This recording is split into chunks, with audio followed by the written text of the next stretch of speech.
Well, within the last hour, we've had the latest new figures from Italy, the current centre of the pandemic. 743 people have died in the last 24 hours. It's the second worst daily figure and comes after 2 days in which the death rate had fallen. Let's speak to our correspondent in Rome, Mark Lewin. And Mark, those figures are absolutely huge again.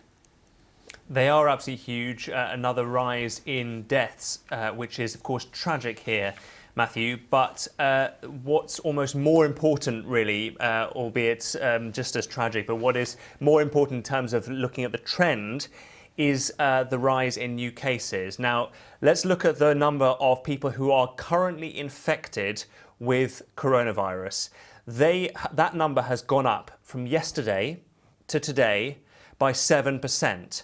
That is the third day in a row that the rise has slowed from one day to the next, and it suggests that Italy is now in a downward trend of new infections. When you look at the total number of cases, which includes those who are being cured and those who have died, then the rate is roughly the same as yesterday. It's just over 8%. But what we are seeing, I think, is that we are now in what appears to be a downward trend, a downward fall, let's say, a downward spiral, in terms of new infections, which suggests that the restrictions that Italy has imposed across the country are beginning to work. And despite that big rise in deaths, which of course is tragic and huge, the authorities here are going to place much more importance scientifically and statistically on that infection rate.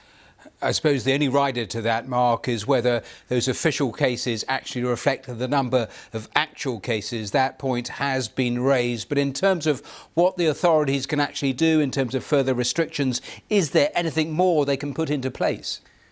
Well, the Prime Minister Giuseppe Conte has just spoken, and he has said that he hopes very soon to be able to ease the restrictions. However, he has also said that the fine for violating the rules on movement is increasing from a maximum currently of €206, that's about $220, to €3,000, that's about $3,500. So they're being hiked. It's being hiked considerably to try to discourage people from going around. When we were driving around Rome today, on the way back to the office, we were stopped by police. We were pulled over, asked to produce the document that allows you to justify why you are moving. And so there are significantly more police checks than there were previously. But sounding a note of optimism from Giuseppe Conte, saying he hopes to be able to ease those restrictions. But of course, they will only be eased when it is clear that the infection rate has dropped considerably, because the Italians, the government and the people here are not taking anything for granted. They know that they still have a huge mountain to climb. OK, Mark Lewin with the latest there from Rome. Thanks very much. Thank you.